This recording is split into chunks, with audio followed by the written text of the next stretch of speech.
Okay, here it is, last lesson in the last unit in the airway and breathing course. And you talk about dramatic stuff. You talk about Johnny and Roy and Baywatch kind of stuff here.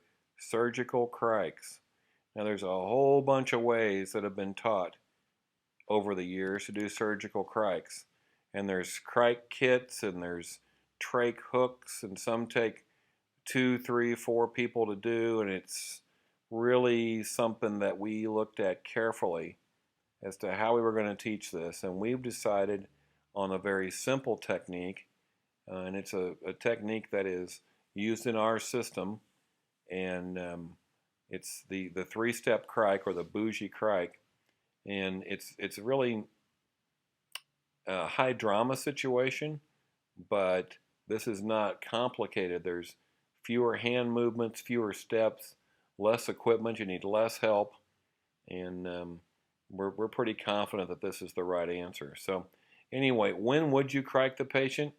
As we said with the needle cric lesson, as soon as you have the can't intubate, can't oxygenate situation. This is not plan D. This is what you switch to whenever you get CICO. How do you do it? You find the external landmarks. You make a great big long north-south longitudinal incision to let you get in and feel the landmark. So it's one thing to look at the external neck. It's a whole other thing to open up the neck and feel directly. Now realize that the incisions involved here create some bleeding, and depending on the perfusion status of your patient, the bleeding may be pretty significant. So a lot of this is going to be done by feel rather than sight, because you have obstructed view from blood. But you're going to locate landmarks by palpation. Now that you're inside, you've made the incision, now you get your finger in there and find that membrane. Make a transverse or east-west incision. Spin your scalpel halfway through, and then insert that bougie.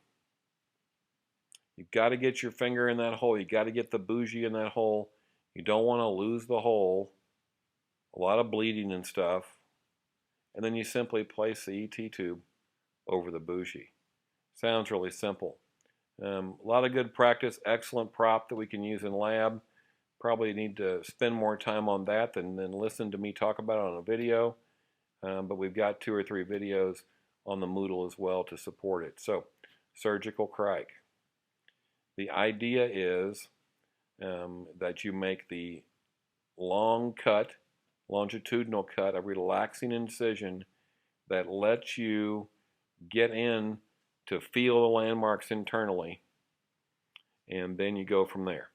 So the finger bougie, finger scalpel bougie, 3-step bougie, whatever you want to call it, it's what we teach, and it's what our services use here, and it's what our friend from the trauma service at the university has suggested that we use. So that pretty much wraps up the surgical cric lesson. Very short, a lot of good stuff on your Moodle, and that's also the last lesson in the last unit of the Airway course. So to wrap up the whole course real quick, once again the reminder is that lab is where you really get comfortable, but you're wasting your time in lab if you don't have the background information figured out. So definitely prep for these airway lab sessions to maximize your learning while you're in that session with real equipment, fake airways, and a great coach, and that's the way to get good at airways. Thanks for taking this course.